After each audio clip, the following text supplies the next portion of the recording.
Hi, welcome to the space.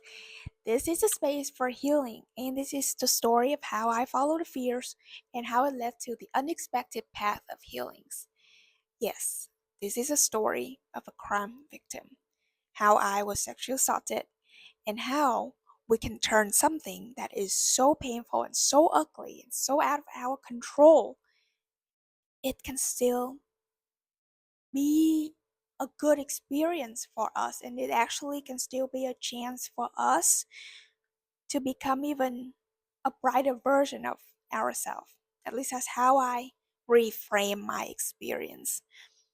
So this is gonna be a difficult topics. It's very sensitive and potentially triggering topics, as including crime victim stories. So if this, you are not vibing with this, glad you came. But also on this channel, if you stay, we're gonna talk a lot about human rights. We talk about feminists, we talk about crime victims' rights, children rights, child labor, other societal issues. We talk about sexual needs, primal instincts, the dark feminines, all the truths. So I'm not afraid of difficult topics, and this is who I am. I'm a channeler, I'm a mentor, I'm a writer, speaker, actually also volunteering for Pacific Links organization where I'm an English tutor for disadvantaged students in Vietnam. I also work as their presenter for all of their workshop. So that is my passion. This is what I do on these channels. I want to talk about all of that. I'm also an artist and I like to write poems. And I heal through arts and I heal through poems and eventually scribbles. This is what I do. So if you stay, I'm really glad. Let's connect. On these channels, I'm gonna share all the tips, the tools, and the routines how you can connect with your body, especially after traumas. But if you don't have a traumas, then this is still a very powerful tools for you to connect with your bodies and to align with who you are as a person and align with your soul to distinguish the inner critics and the inner voice. And all of you, my mystics out there knows the inner voice, the intuition that tells you who you are. How do you distinguish that? And how do you follow the feminines, the juicy, loving part of you? How do you want to nurture that part? The intuition part of you.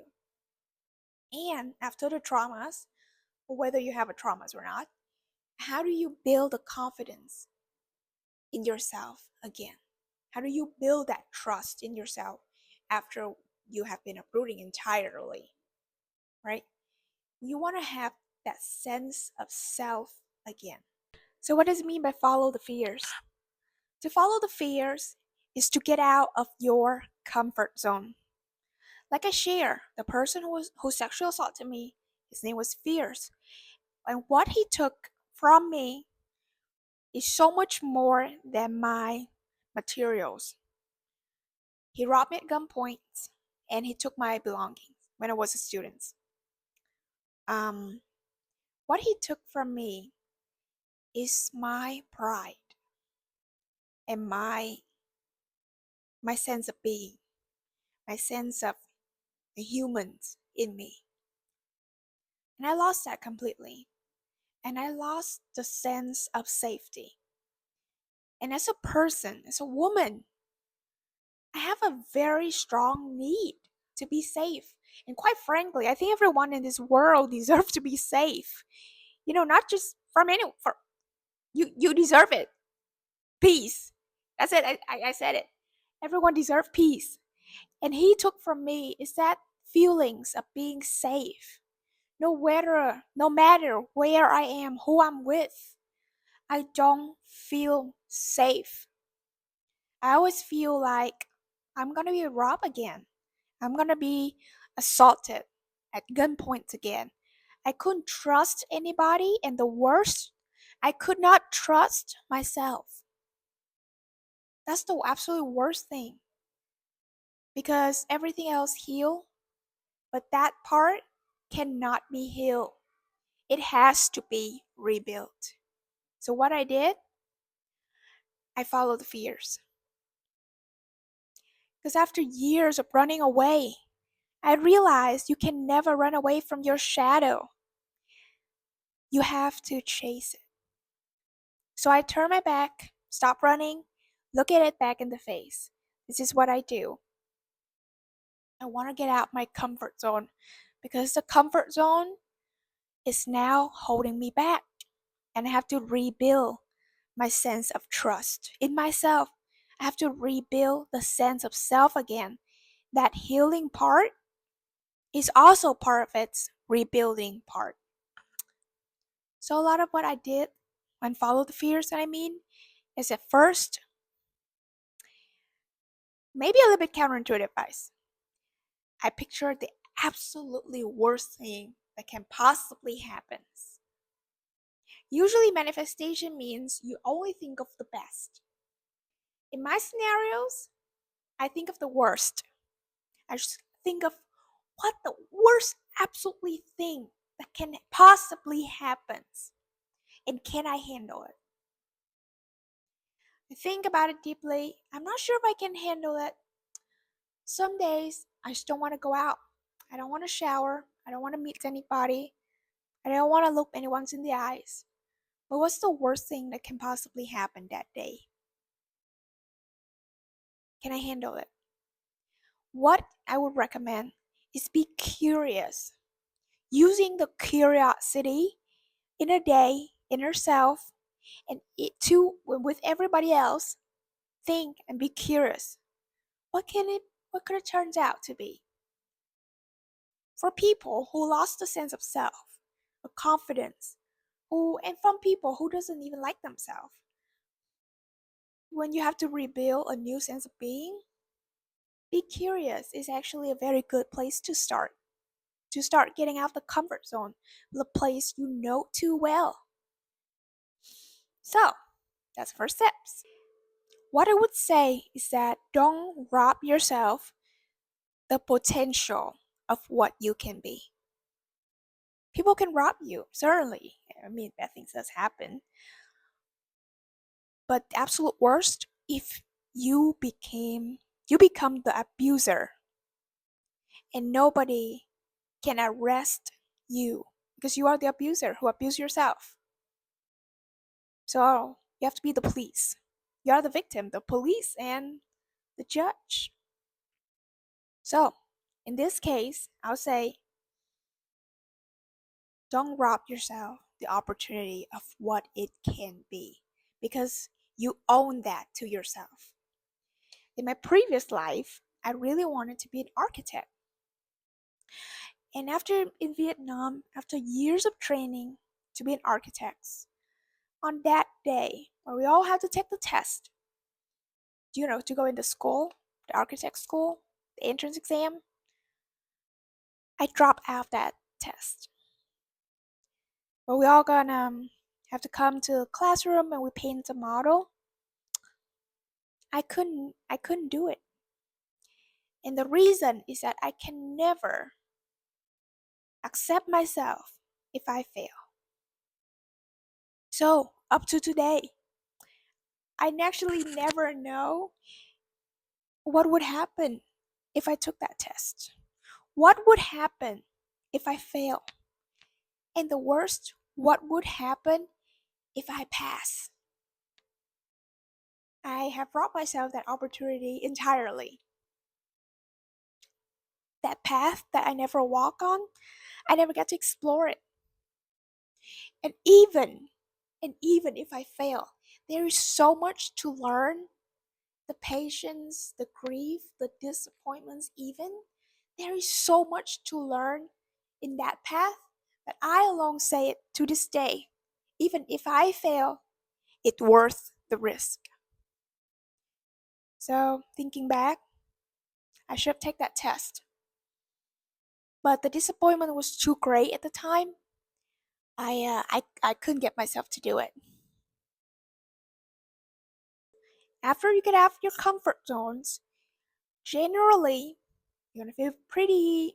It could be both exciting, but it can also be exhausting at the same time. As me, as an introvert who I like to stay home, exploring my world, exploring myself. I like to talk to people I know, my friends, my circle, basically. When I have to get out of it, I do have to use a lot of inner energy. The inner energy I know and I have to use that after I use up all my batteries, the introvert knows this, we become so depleted, so exhausting that that's right.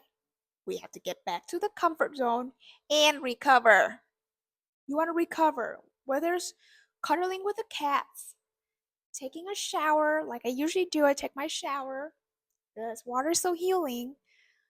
That herbal tea, that decaf tea, the coffee, the Starbucks, you name it, the fluffy blankets, that walk to the park, your dog, your pets, your people.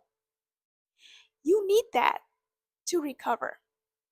And after recovering and recharge the battery, you can reflect on your experience and think, is it worth doing it again? Can I do it again? Did it turn out the way I thought it would be? Hey, this is a time to reflect on my experience and to reevaluate the scenarios, the environments. Is this the same place I thought it would be, or is it something different? And therefore, from that place, I'll match my judgment if this is worth doing again, worth the risk worth taking again. And from that place, this is, I personally call it, the place where you rebuild your sense of self to the world, or you rebuild a new sense of new world, actually. Because I would say that for post trauma, for people who went through certain traumas, that world, the sense of being, a sense of self has dramatically changed. There's always needs some sense of recalibrated, you might say, reevaluated. And it's so important that you have that lens again, because that trauma that you experience, it puts a certain filter on you and it's distorted. That filter, sometimes it distorted who you are, the world, how it is, how it can be, and how it's appeared to be. Because I personally believe is what we believe in, is what we see. The outer world is the reflection of the inner world. So as above, so below, basically. So to rebuild the world, to rebuild the outside world, I rebuild my inner world. And that is what I consider to be one of the most important tasks. And lastly, people have so many authentic self. When someone tells you, you go be you. At first, when I hear it, I think of that one specific authentic self, who I am, who I wanted to be.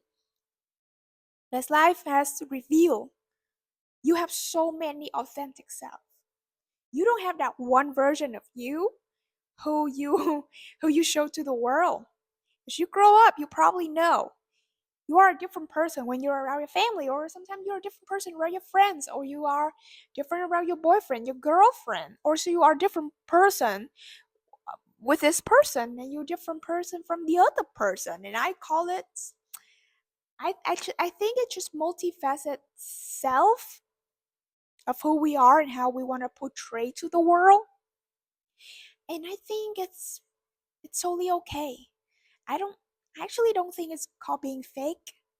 I actually think it's just the process of exploring different part of who you are, because we are multifaceted being.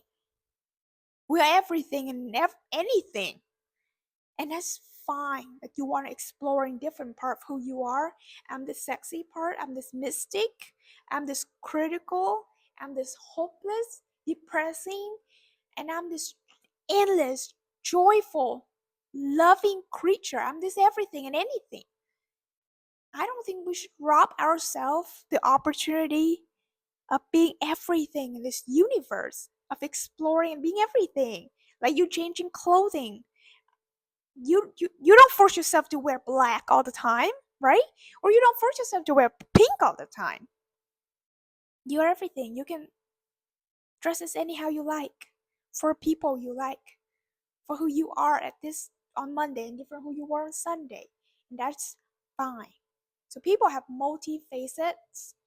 faces, um, being, characters, personality, I might say, that they can freely explore. And that's okay. When it first happened to me, the traumas, it was so big that I want to kill myself so much. Because I lost that deep sense of self that I so attached to that I think without it, I'm nothing. And I couldn't find the courage to share with anyone. I couldn't find anyone like me. But there are actually so many crime victims out here that you couldn't believe in it. There were so many, mostly actually women, but mostly women, but some are men. I'm actually a very open person to my experience. I never truly hide the fact that it happened to me, how it happened to me. Even though some of my people in the family or community thinks that I should hide it, and I think it's a different kind of shame. I never feel shame about it. I feel it's empowering me. But again, it gave me such a heartbreak that I want to die. So I actually decided to die. I gave myself 5 years to live, and after that 5 years, I'm gonna bring death. So instead of like waiting for death to come, I think it's actually more powerful to choosing death. But you know what? As you can tell, I did not die because I'm still here today. So I didn't die. In that deep, dark, hopeless nights, plural nights, I found a new kind of being, light, you might say. That when I allow myself to enjoy, there is so much to enjoy. When I stop holding myself back and allow myself to forgive and some a little bit forget, to enjoy this new being of me. I think life has so much to give, and this breath alone is such a joy. I don't think there's any other way to say it. It's so happy. Like Scarlett said, tomorrow is a new day. So I refuse to be that robber who gonna rob myself of the tomorrow. Some days are bad. Some days are just purely bad. There's no way to recover it. There's no way to make out of it. And in the old steep dark night, what I found truly useful, don't fight it. Sink in. Allow yourself to sink to the deepest part of the ocean and just embrace the darkness. Embrace it. Just love it. Like I listen to the inner critic with love. That inner critic is also me. You probably knew by now. The inner critic and the inner voice.